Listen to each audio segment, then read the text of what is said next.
by John DeSando.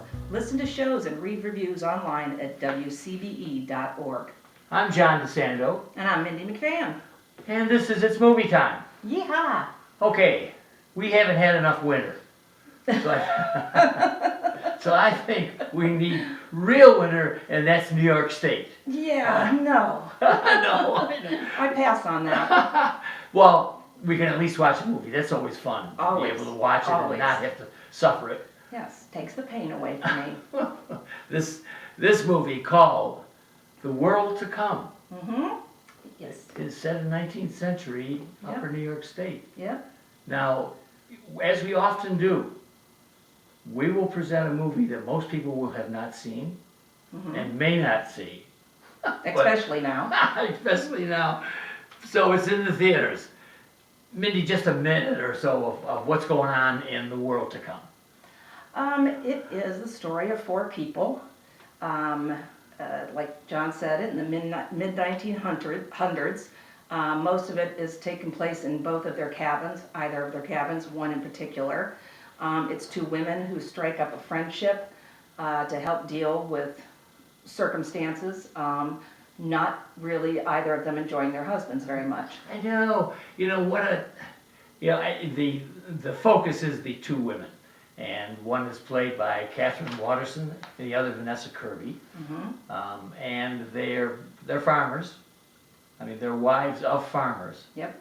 Ooh, imagine living in that time with the expectations of women. No. Oh my gosh, isn't it? I mean, No, I have imagined it. Yeah, it would be your expectations of life or survival, I'm guessing. Yeah, oh my Lord. But Mindy, as I was thinking about our chatting about this, is those poor guys, they just can't win. No. No, I mean, and that's a very good point that I'm willing to listen to. That they didn't have a lot of choices either. They were raised in a world where women were chattel, so Yes. why would they think any differently of them? Yes, and it's a great word. Yet the one husband is a creep, though. Yeah, but I never really understood why. You know? Yes. Why was he so awful? And I knew I was supposed to hate him. I just didn't quite know why he had such a burr about his wife. She was gorgeous. He seemed to have a good life, so I didn't. Yeah, and a gorgeous wig that she has. Yes. Isn't that beautiful? Now, Without a doubt. Vanessa Kirby has been around lately. Yeah. Pieces of a Woman. Oh, she was amazing. Yeah, I Amazing thought so in too. that. I thought so too. Yep. And she's in something else, maybe TV. I forget. But anyway, she's terrific. And Catherine Waterston is the daughter of Sam Waterston. I know, she's cute because she looks like him. I Yes, thought he that was does. fun. I did. And one of the things I like about her is she's not a gorgeous woman. Mm-hmm.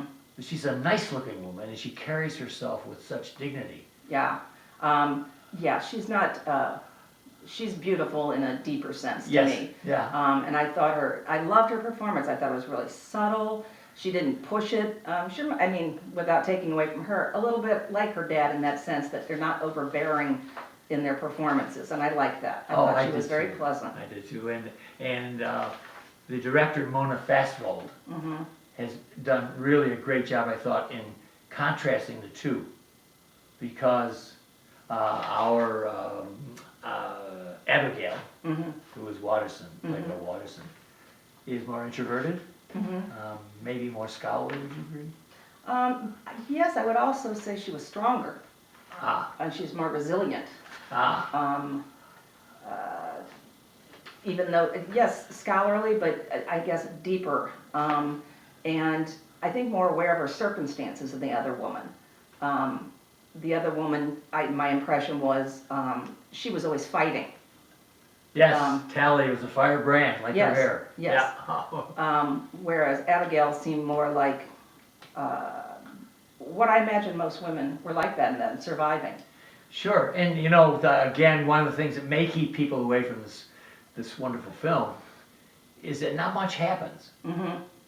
Except, whoa, what a storm. Yes, that was quite a storm. And I grew up in Rochester, New York, so I know what that's about. Yeah. But even worse, they're up near Syracuse. Yeah, and you just, you died. I know. You know, there's a lot of things that make you die back then. A lot of life that just makes you die. And I think about Abigail, who has so much inside of her that she wants to come out, Yeah, and a lot of it is her writing. yes. Um, Yeah, I was surprised though, she spent so much time writing. I thought she'd be working the farm more. Well, you know, and that was, isn't it interesting, the juxtaposition of her having to make accounting, Mm-hmm, and what did she have to count? Everything they did as a ledger. yeah, but how much of the day could that have taken? I know Yeah. it. And the other part is how much time she spends in the voiceover narration, Mm-hmm, which will frost some people. yeah. I yeah. happen to like it in most cases. Yeah, but I was confused about the practicality of their existence. I mean, I found the cabin so curated, it looked like an 1850s model home. I did, you're right. I mean, I was like, this is just like crazy decorated. I didn't understand that, you know, and then the scene with him peeling the apple, I'm like, I don't think people bought random gadgets like there back then, and it seemed like just an aesthetic nod I know. that some guy would be sitting there peeling a couple apples. No, I'll tell you, and I think I've got the answer to your great question. Ooh. The answer is that I've seen it done before. Uh-huh. This is a visual symbol of the change going on. There used to be itinerant salesmen who would sell these apple peelers. Right. And you can still get them in Oh, antique sure, shops. I've used one. Yeah, okay. And so that was featured in another film that was about the transition between the 19th and 20th century, a little bit later, the 80s, Uh-huh. in which it appeared to me to be a symbol of change, because so much about it was that. I would have taken that in if she'd been the peeler. But Yeah. the gratuitous idea that he's gonna help with the chores, Yes. I wasn't buying. All right, let me offer you something else. You're challenging me. Let me offer you one other thing. He's technically oriented, and she is literarily oriented. It's a perfect metaphor for him. He loves this. He loves the mechanism of this little apple peeler. But your comment, of course, is a perfect complement to that. You know. I guess the other, you know, I'm gonna always go back to the other side, exactly the same side probably, is that women didn't have those luxuries of picking and choosing what they liked to do and what they didn't like Yeah, to do. you're right. You just suck it up and do it. And if those apples gotta get peeled and they gotta peel fast, you're gonna use it. But, you know, when you got a baby on your hip and 15 cows running through your living room, I mean, Yes. your options are limited. Mindy, the central piece of this, the anchor of this, is the relationship between the women. Yes. What is that? I mean, are people going to go to see a lesbian film? Or, you know, Do I say maybe men? yeah, well, sure. Women's, the one thing I didn't like about that is it was written by men and women's, Isn't that interesting? yes, women's relationships, by virtue of not having a choice for so long, are intense. They are very intimate, just regular friendships between women. They sleep together, they cuddle together, Yes. they hug each other, they kiss each other, they braid each other's hair. They're very, very intimate because you had to have some kind of Yes. share or release, so that whether your mother, your grandmother, your neighbor, your sister, those relationships are hugely important to women, hugely important. And the thing that I didn't, you know, I'm all, yes, women are very sexual, absolutely. Yeah. I own that Sure. down to my shoes. It's absolutely true. But women are not usually sexual to the point of taking a chance on their lives. And these women grew up in a world Boy, you're right. where they knew Ooh. they knew this was taking a chance on losing their homes, their survival. Their survival was hell-bent on this. And I can't imagine women back then not being satisfied with an intense friendship. I mean, back then, they literally could have slept together and nobody would have thought about it if they weren't naked. Yes. So that was a big leap for me, Okay. that they would be willing to take a chance on Yes, they were. sacrificing their lives so they could have sex, as opposed to being satisfied with the intense Yes. intimacy that they needed. And all I will add, to compliment what you said, I made this point. I didn't think it was predominantly sexual. Mm-hmm. Although you're right, it turns into be sexual, and it didn't have to for me. Mm-hmm. But fortunately, the director keeps it away from what was the fashion to show them. You know, we get a bit of them touching, we get a bit of them kissing, but you're right, but we don't get it. She doesn't try to dominate it with the sexual. It is rather that spiritual, that temperamental, that discovery of another human being. Except that when she was having the memories of her, Yes.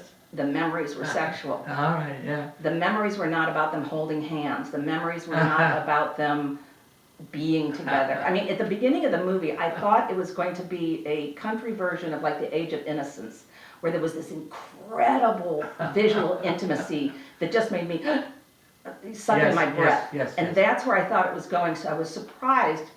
For me, it veered off. Isn't that those very human, to pick up on your point, very human, the thing, and you described it with the consequences of them being caught in the 19th century in that kind of setting. Really, they probably would have been strung up. Yeah. Well, their families wouldn't have taken them back. They wouldn't survive it, which makes perhaps the sexual part of it more tantalizing, because it is so forbidden. But either way, they find each other in the 19th century in Upper New York State, and it's to me a lovely relationship, and it's for me a matter of survival. Yes, absolutely. So why would somebody, now that you and I are taking their time, there's a few thousand people that are listening to us are saying, what is this? What is this movie? Why would anybody go see this, Mindy? Well, right now, I guess people would see it because everybody's dying for intimacy themselves. You know, I mean, the fact that their houses are spaced apart, somewhat like we are spaced apart. Great, and then yes. She gets on that horse so they can have tea together or have coffee together. Right. That how desperately people need being together. Oh, yeah, and isn't that just such a great comparison to our contemporary time? We're so isolated. This is a story of isolation. This is a story of overcoming isolation. Absolutely. Overcoming repression. Making something and making something work. Oh, Mindy McFan, we've got to shut up here. The movie is The World to Come. Yes, it is. What grade, Mindy, would you give it? Out of? A, B, C, D. A, B, C, D, I would give it a C. All right. Okay, and I would give it an A minus, and it must be because I'm a man, do you think? That's too easy.